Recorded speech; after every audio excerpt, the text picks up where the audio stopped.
நான் அருத்தந்தை father Marcus Mannar மறை மாவட்ட குருக்களில் ஒருவராக நான் பணியாற்றி கொண்டிருக்கிறேன். மன்னார் மாவட்டத்தினுடைய மக்களின் குரலாகவும் எங்களுடைய இலங்கை தீவினுடைய மக்களுடைய குரலாகவும் இந்த விசேடமான ஒரு பதிவை நான் செய்ய விரும்புகிறேன்.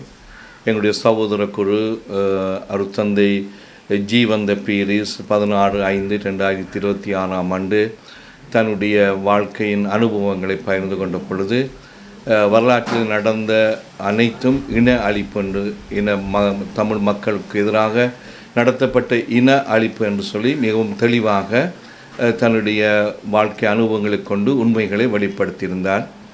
அவருடைய அனுபவ பகிர்வு எல்லாராலும் வரவேற்று அது உண்மை என்று அது சொல்லப்பட்டிருக்கின்ற வேளையிலே மன்னார் மாவட்டத்தில் இருக்கிற மக்களாகிய நாங்கள் அவருடைய அந்த கருத்துக்களை மிகவும் மதிப்போடு ஏற்றுக்கொள்கிறோம். அதே வேளையிலே கொழும்பு மறை மாவட்டத்தினுடைய குருவாக பணியாற்றுகின்ற அருத்தந்தை ஜூட் கிறிஸ்தாந்த அவர்கள் இதற்கு எதிரான ஒரு மனித உரிமை மீறலான ஒரு கருத்தை வெளியிட்டிருப்பது கத்தோலிக்க சமூகத்திற்கும் இலங்கை வாழ் மக்களுக்கும் அதிர்ச்சியை அளிக்கின்றது.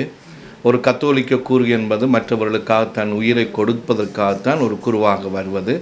அதனுடைய அந்த குருத்துவத்தினுடைய மேன்மையை மறந்து இவ்வளவு ஆயிரக்கணக்கான மக்கள் கொல்லப்பட்டிருக்கின்ற பொழுது அது பயங்கரவாதிகள் என்று அடையாளப்படுத்தப்பட்டு பயங்கரவாதிகளை கொண்டது தான் இந்த போரினுடைய நோக்கமாக இருந்ததை ஒழிய இன அழிப்பின் நோக்கமாக இருக்கவில்லை என்பதை மிகவும் தெளிவாக பொய்யை அவர் தெளிவுபடுத்தியிருக்கின்றார்.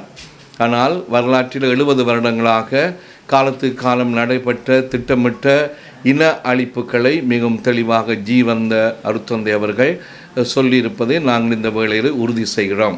கடந்த 70 வருடங்களாக பல இடங்களிலே வடக்கு கிழக்கிலே திட்டமிட்ட முறையிலே எங்களுடைய தமிழ் மக்கள் அழிக்கப்பட்டது உண்மையாக பதிவு செய்யப்பட்டிருக்கிறது.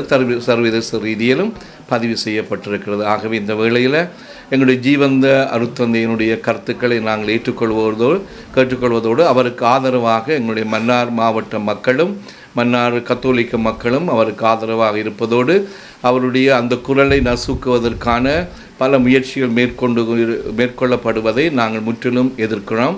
அவருடைய பயணம் தொடர்ந்து நாங்கள் அவரோடு தோள் கொடுத்து அவருடைய கருத்துக்களை இன்னும் வலுப்படுத்த நாங்கள் தயாராக இருப்பதோடு அருத்தந்தை கிறிஸ்தாந்த அவருடைய கருத்தை வன்மையாக கண்டிக்கிறோம். ஒரு கத்தோலிக்க குரு என்ற ரீதியில் கத்தோலிக்க குருவினுடைய அந்த கருத்து ஒரு காட்டுமிராண்டித்தனமான கருத்து என்பதை இந்த வேளையில் நான் பதிவு செய்து கொள்கிறேன்.